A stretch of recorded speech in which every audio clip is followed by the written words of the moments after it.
నాయకులు కనీసం రోడ్డు మీదకి జోలు అట్టుకున్న మా మాకు చూసిన నాయకులు లేరు. ఇవాళ మేము రోడ్డు ఎక్కామంటే కారణం ఈ ప్రభుత్వం కదా. మాకు మాత్రం ఆకులు బాధలు లేవా? వాళ్ళకి ఒక్కరికేనేది ఎన్ని వందలు పెట్టి కేకులు అవి కట్ చేసుకుంటే మా బాధ తీసే నాదులు లేరా?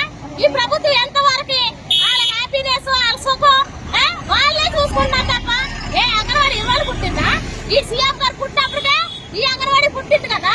మరి అప్పుడు ఈ అంగన్వాడీ వాళ్ళ బాధ వినొద్దా? మేము ఓటేయకుండా గెలిచాడు ఆయన.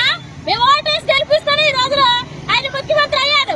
అటువంటి అప్పుడు మా ఆవేదన మా ఆక్రందన ఎందుకు వినిపించుకోపోవాలి? ఎప్పుడు జరుపుకుంటున్నాం దినాలు కనీసం అంత హ్యాపీనెస్ మాకు కూడా ఒక న్యూస్ చెప్పచ్చు కదా.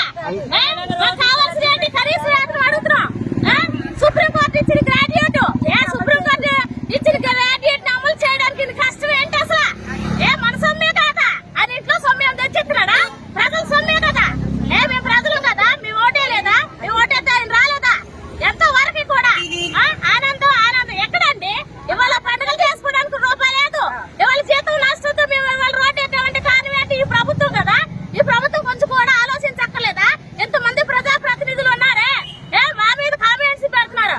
మీ అమ్మలు మీ అక్కలు లేరా మా మీద పెట్టడానికి? వాళ్ళు కొవ్వెక్కిందా లేకపోతే సిగ్గుందా? అలాంటి కామెంట్స్ మా మీద పెడతామేంటి?